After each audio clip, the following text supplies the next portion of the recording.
Tagal na. Kunyari, mga 10 years pataas na. Pag acidic pala yung lupa, tapos acidic din yung nilalagay mong pataba, tapos umulan pagkatagulan, di ba, ulan ng ulan.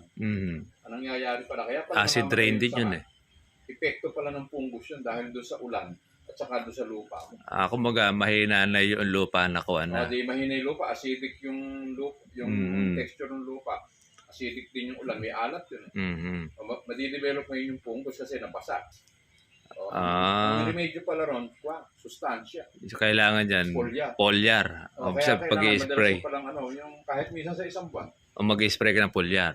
Bibira ka ng polyar para nun yung pagka-acidity ng lupa mawala.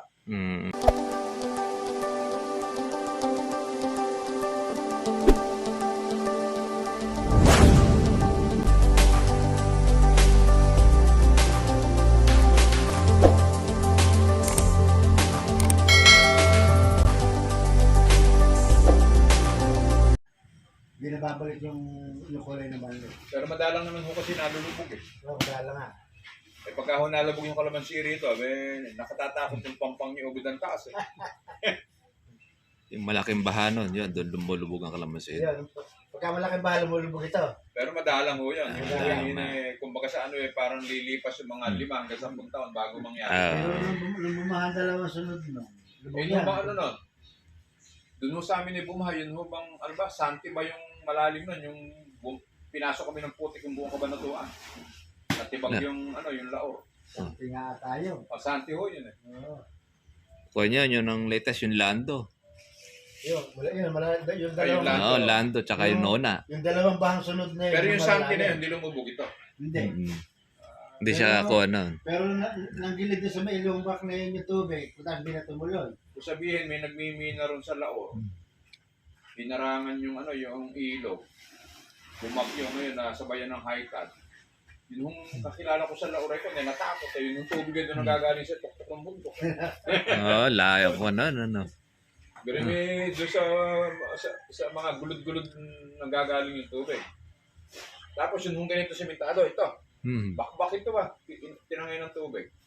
Sa lakas ng agos, O gano'ng kalakas yung tubig? Ano bang bagyo yung dumaan yung maraming tuwag yung inano doon sa akin, nanggaling doon sa mga gali. Sa may kuha niya, sa Umiray. Akala po rito ng posporo yung makita mo sa gilid ng dagat yung mga turoso. Sa dami. Maraming namatay yata doon. Oo. Meron pa nga doon na Umiray, Quezon.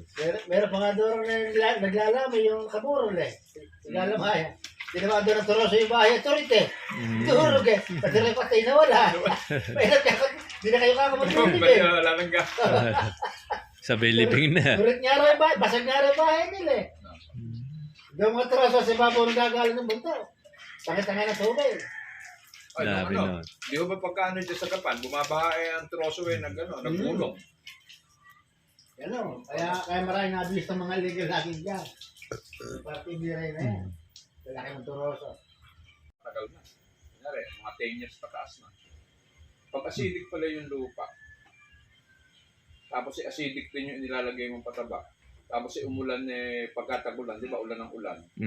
Anong nangyayari pala? Kaya pala acid rain din yun eh. Epekto pala ng fungus yun dahil doon sa ulan at saka doon sa lupa mo.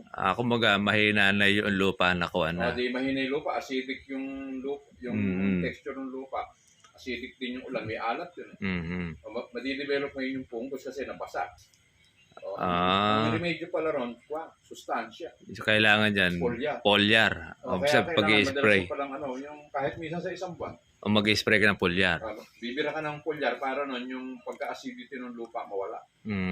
Kasi sa tagulan kasi doon lumalabas yung fungus na yun. Nagtitipid yung farmer, muray kalamansi. Kaya nga. Mumunga naman na yung pusa. Kaya na rin spray. Kaya natutoy ibang walang sustansya, walang pang-insekto, walang pang-fungus. Ayun na, tatamaan na.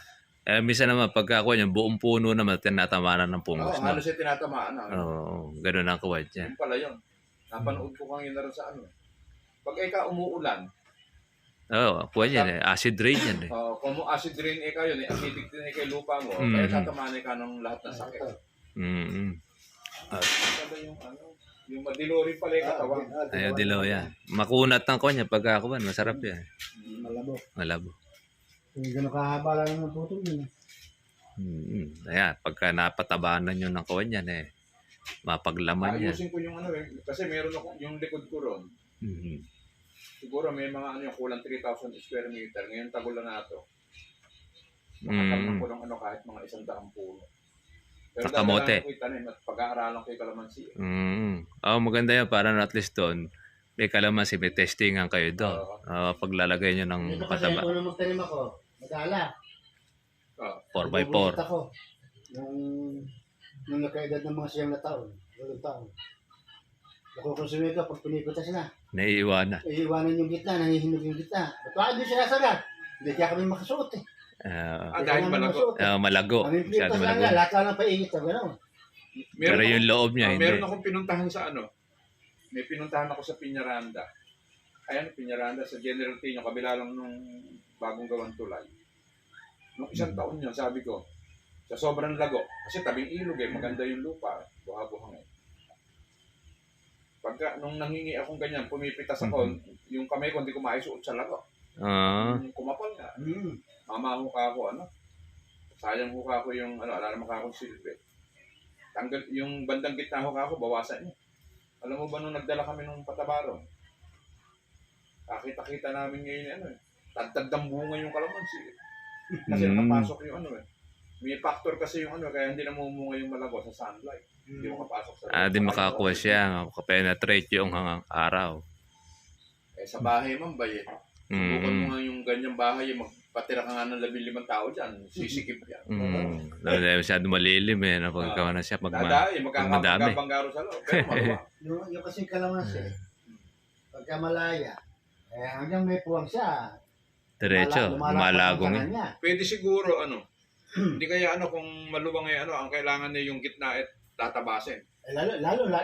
Oo, lalapad lalo yun. Kasi kontrolado yung pagtaas niya yung Lalabong taas yun. niya, bibigay niya sa mga sanga. Tapos ang kailangan kasi pruning, pati yung ando sa loob, tatanggalin mo para lahat ng sanga lang sa labas ang mamunga. Pag namunga talaga yung loob at hindi tinanggal Yung bunga yung loob pag bumigay yung bunga. Lahat yun. Bumubulaklak. Pruning din yung loob. Dapat yung sanga, panay na lang sa labas. Para doon lang ang pitasan sa paikot. Ngayon, kaya ang ginawa ko ngayon, sinisinan ko. Bakit tumayo ka kasi mapalitan na lang. Saan masisira yung bunga. 3x2 ang kuha niya. 3 by 2 ginawa. 3.5 by 2. Ang kuha niya. Di halos lahat ng rito, kaya ho pala masinsin. Di pa Oo, nilagay 3x2, 3x1.5. 3 by 3, gano'n. Kaya pala, sabagay, sulit din naman kasi nga. Pagka kasi inarkilay lupa, in 10 years, okay na, pwede mo nang dispatchahin. Nagtanim pa ako 3 by 1.5 At 3 by 1. 2 taon pa lang. Yung inarkila ko, 2 taon pa lang, nakuha ko na yung pagkakarkila. Hindi ho nyo baka yung tiisin na na pagka nag-abot na como Pupungusin na. Hindi, Babawasan. Puputuloy, ang hina. Hindi 1.5, hindi magiging 3 sa. Oo, 3 lang. Ang hinayak at saka hindi. May panahon ka kasi ron Pagtagulan. 10 taon ka. Pagkakas pinatay mo, at iintayin na kumuha, magagahol ka lang, iyan mo lang, bigyan niya bunga niya. Sa mga arkila, okay yun. Sa arkila. Mga 10 years contract pwede. Oo. Sa loob ng 10 taon, palitin na rin yun. Dahil kukuha na yun tataas na yun. Tataas na Pero 2 taon pa lang, ahato ka na. Ahato na. Pagka kumpara mo sa madalang 3 taon na, mahina pa. Kasi ibig ko yung may nag-seminar kasi sa amin sa Bayambang. Sabi ng doktor sa Citrus. Base doon sa pag-aaral ko kasi nga nag-research sa'yo. Yung doon tanim na 1,000 na 3 by 3 at saka yung 4 by 5. Yung malaki Pag-aaral yung kunyari mga 5 years na mamimitas pareho. Parehas lang daw ng kita. Ang kagandahan lang nung nakauna ka doon sa 3 by 3. Kasi mas una maraming puno. Hindi naman mag-aabot ka agad yun. Pero pag nagtagal yun na. Yun na rin na halos ang maging Bawa kanya. ng mga 10, kapataas. Naiiwanan na yung mga masinsin. Oo naman, oo. Naiiwanan na siya. Sa loob ng 5 years, Dahil nakalatag na siya raw. iwan yung madala. Yung madala. Pero pagdating ng 5 years pataas, babanat na siguro itong madala. Mga 10. Mga Ay, 10 wala years. rin masinsing. Masinse. Kasi Kasi siksikan na sila eh. mag, Eh siya naman, kasalukuyan pala lumalatan. magpupuno na kasi ng gusto yun. Kaya nga lang. Saka mas marami mapipitas na. Kaya nga lang, sakripisyo yung mamimitas. Pagka talaga kailangan talaga pagbubutihin. Kailangan makasuot siya sa gitna. Ito sa gitna. Nung makuha niya yung nasa loob. Tsaka tumatayog ng gusto yun. Oo. Hindi na Parang- maaabot ang Parang dami. suha. Kailangan pala yung madalang. Mapag-aralan mo siya. Na pagka pinabunga mo, kailangan lumaylay. Parang hindi mo nakahagdan eh. Oo. Babayok yung pagbaraing bunga. Yung Mhm. basta pitas eh. Eh, kami kasi, kami gawa namin. Pinaka-proning nga namin, bunga. Ayun. Ay, ayun. Kaya isang taon pa lang, pagka namulaklak ng marami, hayaan lang magtuloy bunga. Hindi makako lahat ay tutuloy eh. Wala kaya na kaya pala kayo. Bobonsai. Para mabunga. O yan, mangyayari ngayon. Di pag marami bunga, nakagaling mga sanga niya. Madali pitasin niya. So, kaya hindi man kaya kontrolado yung pagtaas niya. Mm. Pagka pinitas mo ngayon yun, magsasanga uli siya. Oh, nakayuk-yuk. Nakayok-yok siya. Magsasanga uli siya. Mamumulaklak na naman yun. Lumalabong naman siya, pabilog. Kontrolado. Kaysa sa iba, nakikita. Talagang ginagapas. Pinupungos. Sayang yung Halos kalahati hindi pa yata tinatanggal. Oo. Maaawa ka sa kalamansi. Ginagawa ka akong garde. Yeah, Kaya tinatalbos sasayang niya. yung kalamansi. Saan na pakinabangan? Eh, tatanggalin mo yun. Mumunga naman yun. Yung bunga pang proning namin. Pagka kasi ang palatandaan ng kalamansi, pagka matayog na payat, hindi nagbunga yun. Oo. Oo. Nanangkada. Pag nanangkad siya, Kailangan bubilog sa ng maganda. isang taon pa lang dapat ready mo na sa kanya pagbubunga. Kaya makikita, sa kwan, yung ganyan dyan, sa kamote. Mm. Yung kamote, sa hanto lang makikila kung may, alam mo, sa kamote. Sa hanto lang makikila yung maganda alaman, saka mahina alaman. Nung una ako nagtanim ng kamote, kamo pinatatabaan ko. Nakakita na ba kayo ng ng bulaklak ng kamote tao? Yung sumatan sa kwan, yung native.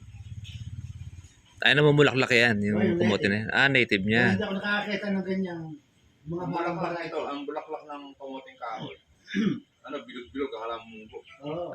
Ganun ang kuha niya, itsura. Pero matanda na yon. Ha? Matanda pag nagbulaklak. Normal lang din. Normal lang din. Yung native, pag lumampas na sa edad niya at di pa nabubulot, namumulaklak na yun. Mamumulaklak. Pero Pero parang ano rin siguro, depende rin sa nakain niya, kaya bumulaklak. Hindi lahat. May namamatay na kamoting kahoy, tumatanda, hindi naman namumulaklak. Siguro, madiin din yung sustansya kailangan nito. Para maglabas siya ng bulaklak. Kaya nakita mo naman yung bunga sa ilalim, ubod ang dami. Ayun yan, lalaki. Mga kinamimil ng kamote dito, nung araw kasi ilang kalamas sila tayo na tanim niya. Namamakyaron ako sa puno niya. Alam mo yung kamote. Tinitingnan ko sa kamote, pag maganda alaman, yung kilay. May Pag masisi ng palatandaan. kilay ng kamote, maganda alaman. Yung pagka, Yung kilay niya. Pero pag madalang, kahit na maganda ang dahon niya, ere, kamukha nito, hindi na dumalang alaman. yun eh. Ayan, Ayan. yung masisigil ito. Kailangan pala suminsin. Maganda laman yan. Sabi, ito, maganda Kasi yung laman sa ilalim. sinumeri eh. Yan. Pagka ganyan ang kung ang kamote mo, kahit mga pandak lang, gaganyan ang kilay. Nagtanim kami ng marami. Siguradong maganda alaman. Nagtanim ako kami ng sibuyas at pinag-aaralan ko yung sibuyas. Hindi yung pinuntahan namin yung sibuyasan, may nagtanim ng mani at saka may native na na bawang. Interview ko ngayon. Kasi nagdududa ako dun sa mani, ba't kaya tama namamanda? Ano ba ako pinapataba nyo dyan? Kaya pala yung mani natin binibili yung maliliit. Tapos si kumisa din, hindi ko lang pinatatabaan hanggang sa harvest. Wala pataba yun. Walang pataba yun. Dalagalawang buti na maliit. Oo, Kaya maliit sawa ako lang. dun sa may pulyar ako. Testingin nyo kung kaki pulyar na yan. Tingnan mo natin ako kung magkaganda yung Yung mani, laman. Sabi, alam mo ba yung mani ngayon doon sa sangitan?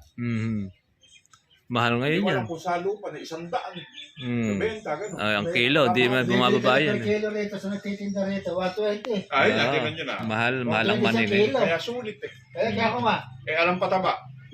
Kaya hindi siya Wala lalaki. sumisira. Oo. Wala sumisira rin sa ilalim. Oo. Kasi makapal yung balat eh. Kaya dyan, walang maninira sa ako sa mani. E di ngayon, magtutuloy kami ron. Yung inarakila namin, tatamna namin ng pesa eh. Sabi ko doon sa may-ari, baka huwag ako mama kung may sosobra.